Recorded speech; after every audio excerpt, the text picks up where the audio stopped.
পুজো উপলক্ষেই এই একটা কাজ ছিল করা। তো পুজোতে আমি তেমন কোনো ডিজাইন হাত লাগাতে পারিনি, কারণ পুজোতে আমার ফেসের প্রচুর অর্ডার ছিল। আমি রীতিমতন ফেসের ভিডিও তোমাদের সাথে আপলোড করে গেছি যে আমার কতটা পরিমাণে ফেসের অর্ডার আমার ছিল। যেমন দুর্গা পুজোর ফেসের অর্ডার করেছিল, প্লাস তেমনই কালী পুজোতেও অনেকটা ফেসের অর্ডার ছিল। সেক্ষেত্রে আমি নতুন কোনো ডিজাইন আমি হাতে দিতে পারিনি, ওই দু একটা ডিজাইন হয়তো করেছিলাম। তো সেগুলোই ছোট ছোট করে ক্লিপ তুলে রেখেছিলাম তোমাদের সাথে শেয়ার করব, বাট তখন সেগুলো শেয়ার করা হয়নি। তাই এখন আস্তে আস্তে করে সব কটা শেয়ার করছি। হয়তো পরপর কিছুটা কালার টিউটোরিয়াল কালার ভিডিও আসবে, আবার হয়তো পরপর কয়েকটা মেকিং ভিডিওও আসবে।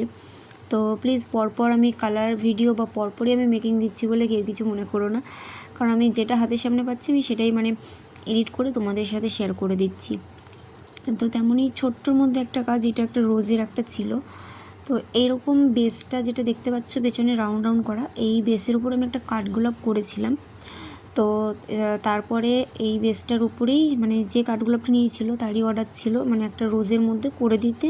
অ্যান্ড পুজো উপলক্ষে যেহেতু নিয়েছে, রেড অ্যান্ড ইয়েলোর কম্বিনেশনে নিয়েছিল। তো ভাবলাম তোমাদের সাথে একটু শেয়ার করে দিই ভিডিওটা যখন আছে। তো তোমরা দেখতে থাকো, আশা করি তোমাদের ভালো লাগবে। এটা উনি ওনার পছন্দের কালার করিয়ে নিয়েছে। তোমরা চাইলে কিন্তু তোমাদের পছন্দের কালারও এটাকে কাস্টমাইজ করিয়ে নিতে পারো। তো তার জন্য স্ক্রিনে দেওয়া নম্বরে আমার সাথে কন্ট্যাক্ট করতে হবে। আর এই পিসটি তোমাদের কেমন লাগলো অবশ্যই কিন্তু জানিও কমেন্টে।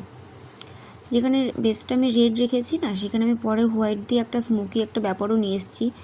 এটা তোমার ক্যামেরায় কতটা বোঝা যাচ্ছে জানি না, কিন্তু সামনাসামনি খুবই ভালো লাগছিল। তো কেমন হয়েছে কালারটা অবশ্যই কিন্তু সবাই জানিও।